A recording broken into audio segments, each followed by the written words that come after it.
Bombay style বড়া পাও sandwich সকালবেলার টিফিনে ঝটপট বানিয়ে নেওয়ার জন্য একটি খুবই ইজি রেসিপি। প্রথমে মাইক্রোওয়েভের মধ্যে আলু সেদ্ধ করে নিতে হবে। যদি কেউ জলে আলু সেদ্ধ করে তাও করা যেতে পারে, কিন্তু মাইক্রোওয়েভে করে নিলে খুব তাড়াতাড়ি আলু সেদ্ধ হয়ে যায়। এবার একটি জায়গায় অল্প তেল গরম করে তাতে কারি পাতা, 2 কুচি রসুন, 2টো কাঁচা লঙ্কা কুচি, অল্প চিনেবাদাম, সর্ষে ফোড়ন দিয়ে তাতে 1 চিমটে হলুদ দিয়ে সেই ফোড়নটি আলুর মধ্যে ভালো করে মেখে নিতে হবে।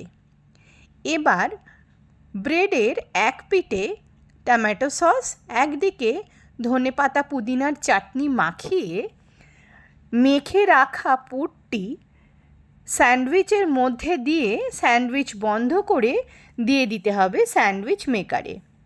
যদি স্যান্ডউইচ মেকার না থাকে তাহলে তাওয়াতেও হালকা করে বাটার লাগিয়ে সেঁকে নেওয়া যেতে পারে।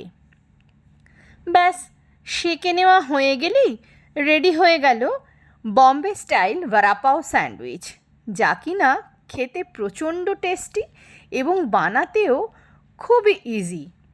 জাস্ট 2 মিনিট তার মধ্যেই তৈরি বড়া পাও স্যান্ডউইচ। একবার নিশ্চয়ই বানিয়ে দেখতে পারেন। তাড়াতাড়ির সময় সত্যি খুব সুন্দর রেসিপি।